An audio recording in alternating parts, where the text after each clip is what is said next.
Bonjour Jean-Paul Bédès. Bonjour. L'Assemblée générale du FMI vient de se clore. Le chef économiste est-il sur la même longueur d'onde que la directrice générale? Grosso modo, oui. C'est-à-dire que le chef économiste, M. Gourinchas, Pierre-Olivier Gourinchas, a fait une présentation technique de la situation économique en disant que ça allait marcher, mais qu'il était inquiet. Mais la directrice générale, Mme Kristalina Georgieva, a été, elle, plus inquiète en disant la croissance que nous avons est une croissance faible, autour de 2%, et menacée. Et donc, quand on revient à l'économiste dit... Il parle des taux. L'économiste parle des taux, et il dit le problème que nous avons, c'est l'inflation.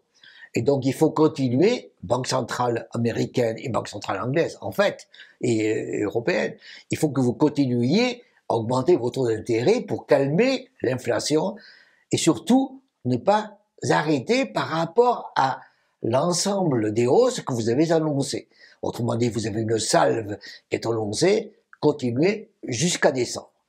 Et donc, c'est ça qu'il a dit, et la conséquence en est, évidemment, que, a priori, l'inflation serait un tout petit peu réduite, pas calmée, mais la croissance économique, elle, serait faible. Et c'est là que la directrice générale intervient en disant « Attention. Je comprends, mais nous sommes dans une situation très problématique. » Oui, d'accord. Mais est-ce que le FMI, c'est son rôle de parler des taux ainsi? C'est son rôle de dire « voilà où nous allons, voilà comment il faut, en quelque sorte, réguler l'économie par rapport à l'inflation et la calmer, mais en même temps, c'est elle qui doit dire, c'est la directrice générale qui dit, si on en fait trop, nous avons une fragilité du système.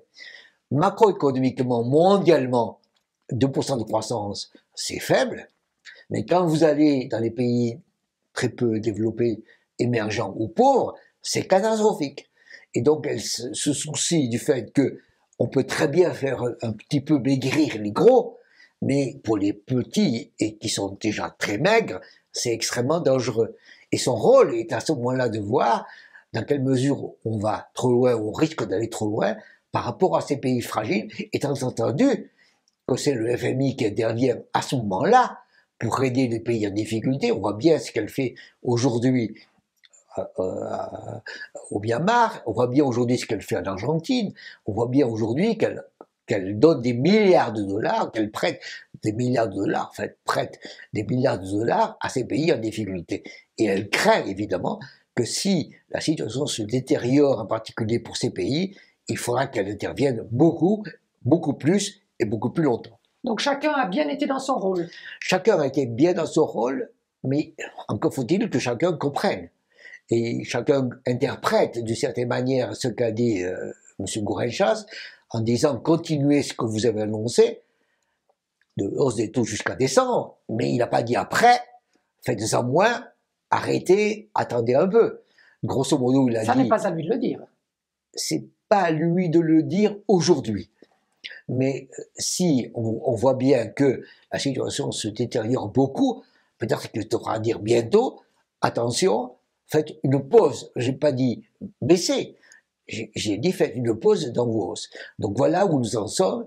Chacun est dans son rôle, l'un technique, l'autre plus politique, mais la situation est évidemment, pour tout le monde, compliquée. Merci Jean-Paul Bédès. Je vous invite à vous abonner, je vous invite à liker, je vous invite à en parler, je vous invite à faire des commentaires. Donc, je vous invite, merci.